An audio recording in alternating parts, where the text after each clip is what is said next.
त्यांनी परभणीच्या सभेमध्ये फार वाईट बोललेले।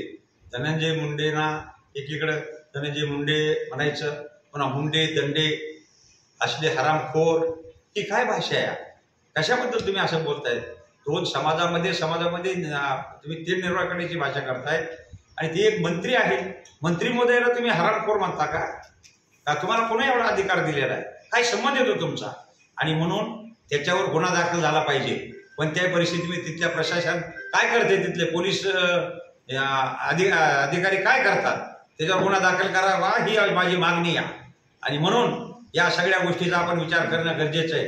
एकीकडे असं बोलतात, दुसरीकडे बोललं जातंय की इकडे उस्मानाबाद आहे, इकडे परभणी आहे आणि बीडमध्ये आम्ही त्यांना घुसूघुसू घराघरामध्ये घुसूघुसू मारू।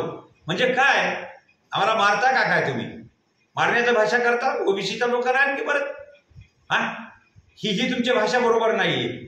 म्हणजे हे तेढ निर्माण करण्याचं आणि दोन्ही समाजामध्ये ओबीसी समाज आणि मराठा समाज याच्यामध्ये परत आणखी दंगली घडवण्याचं, परत आणखी काहीतरी करण्याचा तुमचा विचार आहे हा।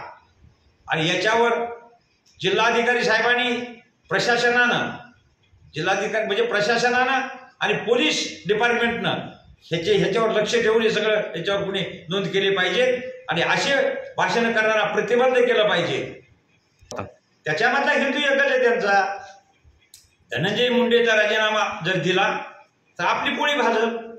मग ते प्रकाश सोळंके असतील या सुरेश धस असतील, या दोघांचा डोळा त्याच्यावर आहे की आम्ही उद्या पालकमंत्री होऊ, आम्हाला मंत्री करतील, आम्हाला पालकमंत्री करतील, आम्हाला केलं पाहिजे, हा डोळा आहे। म्हणून धनंजय मुंडेने राजीनामा घेतला पाहिजे, धनंजय मुंडेचा राजीनामा घेतला पाहिजे असं बोलायला लागलेले।